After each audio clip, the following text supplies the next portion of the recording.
Fala galera, beleza? Nesse vídeo eu trouxe 10 motivos pelo qual eu considero que você deve começar a usar Cloud AWS. Então eu trouxe alguns motivos pelos quais eu acho bastante importante. São os únicos? Não. Porém, como você sabe, ao longo de todos os vídeos que eu venho postando, vira e mexe eu coloco alguns dos benefícios. E nesse daqui eu quero falar de outros 10 diferentes dos primeiros que eu já disse. Se você não viu os outros vídeos, não deixa de se inscrever e procurar na minha lista de vídeos que eu sem dúvida já coloquei bastante coisa sobre a AWS. Então beleza, um motivo que eu considero é que os processos são muito simplificados dentro da AWS. É muito fácil você trabalhar com cloud de modo geral, porque todo aquele processo, por exemplo, você quer criar uma aplicação, você não precisa daquele processo de pedir um hardware, ver por quanto tempo esse hardware vai durar, ver se precisa monitorar o hardware físico, enfim, tudo isso daí é muito simples em cloud. Você simplesmente precisa falar, olha, eu quero um servidor com 10 de memória e 2 CPU, ponto final. Esse servidor vai surgir com o sistema operacional. Você não precisa ir atrás, baixar uma ISO, fazer o download do seu software, instalar ele, next, finish e assim por diante. Não, os processos dentro de cloud são muito mais simplificados. Outra coisa que eu gosto muito é que ele tem uma visão melhor dos recursos. Através da cloud você consegue ter uma ideia de como está a saúde dos seus serviços. E se for falar de servidor, você consegue muito mais comparando com outras hospedagens. Por exemplo, quando você compra uma hospedagem, você tem o seu IP e você nem sabe onde isso daí está rodando, em que cidade ou em que data center, você não sabe nem como que está o backup. Então é muito transparente as coisas para você. E aqui já não, em cloud você tem acesso a todas essas informações. Porém, claro, você precisa configurar elas. Muitas vezes. Porém, monitoração você não precisa. Então, você tem informações sobre a saúde do seu servidor sem necessariamente ter conhecimento em monitoração. Você vai ter todas elas através de dashboards ou através das métricas, todos os gráficos. Você consegue, inclusive, configurar alertas sem muita complexidade. Por exemplo, se tiver mais que 80%, eu quero um alerta e assim por diante. Outro grande ganho que você tem é no aumento da segurança. Estamos falando agora de você ter um servidor em cloud, uma cloud que é a melhor cloud atual, não sou eu que estou falando, são estudos da Gartner dos últimos anos, sempre a AWS está em primeira, e ela tem uma segurança muito grande. Ela inclusive tem serviços que te dão mais segurança ainda se você precisar. Porém, toda a infraestrutura, todos os hardwares, lembre-se que segurança não é só questão de segurança lógica, é segurança física. Claro que ela não vai conseguir te dar uma segurança para a aplicação que você desenvolveu, porque quem fez o código é você. Mas toda a parte física, os servidores, a rede, ela é muito segura. Ninguém vai ficar fazendo um smooth da sua rede, vai fazer um ARP spoofing e assim por diante. Não, isso daí não vai acontecer dentro de AWS. Porém, se você fala, eu desenvolvi meu software, estou preocupado, não sei se está seguro, a AWS tem aplicações como Web Application Firewall que te ajuda a melhorar a segurança da sua aplicação, mesmo que seja uma aplicação que você desenvolveu, você integra. Outro ponto, um ganho grandíssimo é a acessibilidade à tecnologia de ponta. Estamos falando de uma cloud que você pode utilizar desde discos magnéticos até discos que são utilizados pelas maiores empresas do mundo. Então você tem tudo isso daí ao seu acesso. Aí você fala, puta, mas isso aí é caro. Isso aí seria caro se você tivesse que comprar para usar um ano. Agora, se você vai fazer um teste por 1 hora, isso daí não é caro. Se você precisa, você tem uma aplicação que roda hoje num servidor de um tamanho específico, se você precisa testar isso daí no dobro em algum outro lugar, você teria que comprar o dobro de capacidade para testar. Na AWS você testa por 1, 2, 3 horas, você paga por on demand. Então isso daí não é um problema. E a tecnologia de ponta que eu digo, por exemplo, famílias de tipos, que é algo que eu já falei, inclusive no Instagram, falei bastante sobre os tipos de família.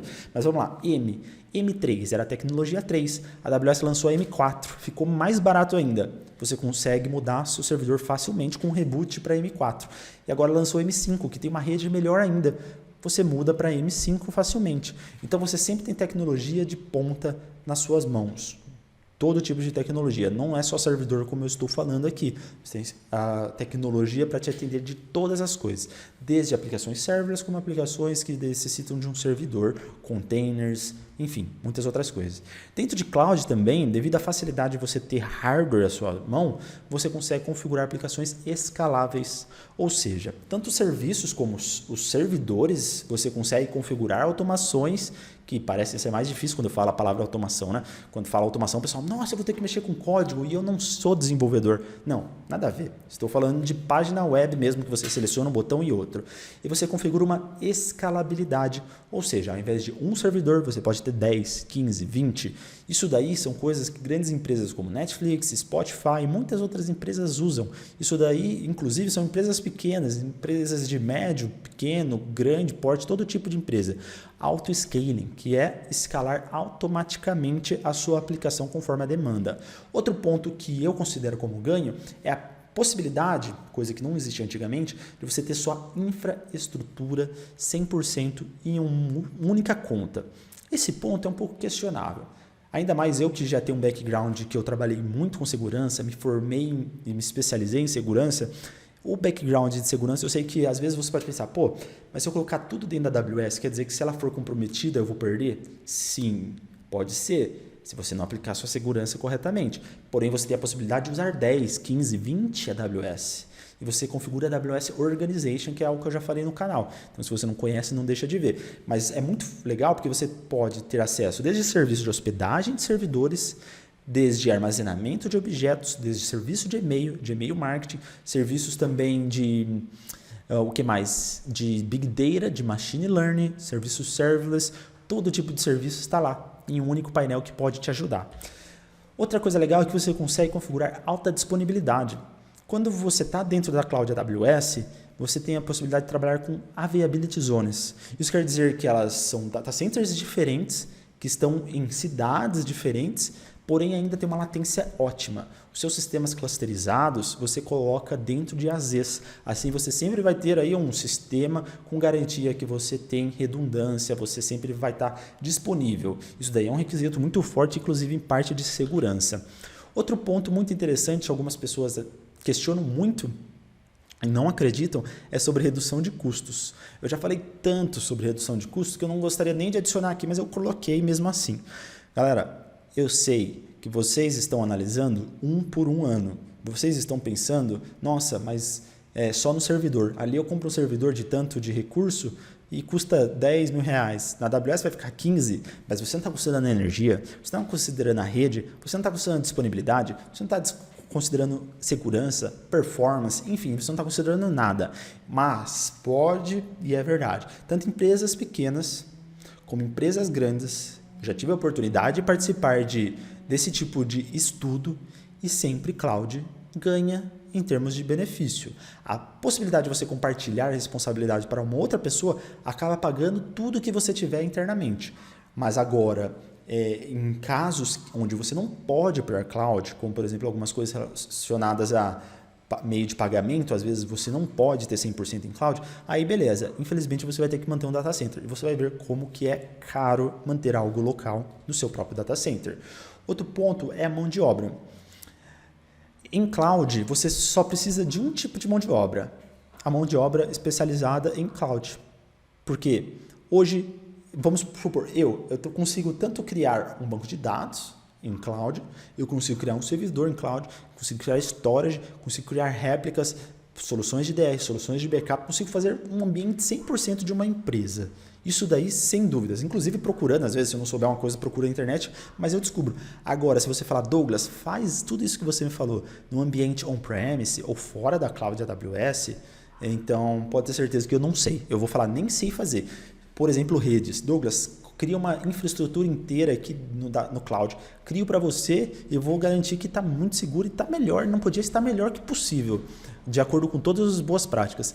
Entretanto, você fala, Douglas, configura aqui numa rede e você me dá um switch lá, um router, qualquer appliance da Cisco, eu simplesmente vou levantar e vou embora, porque eu não sei fazer, não faço a mínima ideia.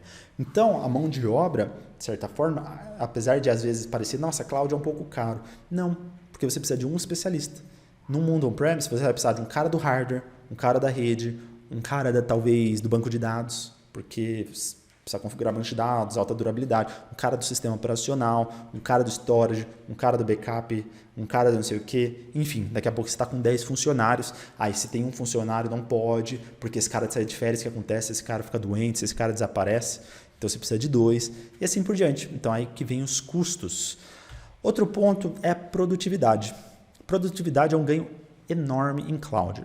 Porque não só iniciar em cloud é fácil, como também alterar coisas em cloud é fácil. Você precisa de um servidor novo, é fácil. Porém, se você precisa atualizar um servidor, é muito mais fácil em cloud. Se você precisa fazer um backup ou restore, é muito mais fácil. A produtividade, a possibilidade de você entregar projetos de forma muito mais rápida é enorme. É um ganho enorme dentro da cloud AWS, comparado com qualquer outra infraestrutura. Então é isso daí, galera. Esses são 10 pontos que eu trouxe para hoje. Sem dúvidas, existem muito mais pontos. E eu gostaria também de ouvir de você. Quais são os pontos positivos que você considera? Escreve aqui para mim, coloca nos comentários pontos adicionais que você já teve oportunidade, porque eu gostaria de pegar todos esses pontos e colocar e fazer uma parte 2 desse vídeo, tá bom? Então é isso daí, galera, e até o próximo vídeo.